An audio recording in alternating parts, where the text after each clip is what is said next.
Un abrazo muy grande a todos y vamos por más. Nos vemos. Hello Bangladesh, বিশ্বকাপ জয়ে অভিনন্দন। সম্প্রতি হঠাৎ লাইভে এসে বাংলাদেশকে নিয়ে একই বললেন লিওনেল মেসি। বিস্তারিত জানুন পুরো ভিডিওতে।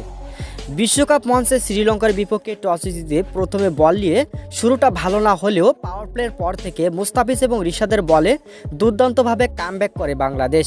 এই ম্যাচে সবার বোলিং পারফরমেন্স ছিল অসাধারণ। 68 বোলিংয়ে মাত্র 124 রানে শ্রীলঙ্কাকে আটকে ফেলে টাইগার বোলাররা, যেখানে এই রানের জবাবে ব্যাট করতে নেমে শুরুটা আশানুরূপ মোটো ভালো করতে পারেনি বাংলাদেশের ব্যাটাররা, কিন্তু তাহিদ হৃদয় এবং লিটনের মধ্যে দুর্দান্ত ব্যাটিংয়ে ম্যাচে ফেরে বাংলাদেশ। শেষ পর্যন্ত মাহমুদুল্লাহ রিয়াদের দুর্দান্ত ফিনিশিংয়ে শ্রীলঙ্কাকে কাঁদিয়ে প্রথম ম্যাচে জয় পেল বাংলাদেশ।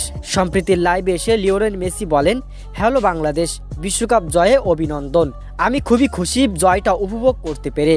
সবাই খেলাটা উপভোগ করবে। শুভকামনা রইল বাংলাদেশ দলের জন্য। ধন্যবাদ।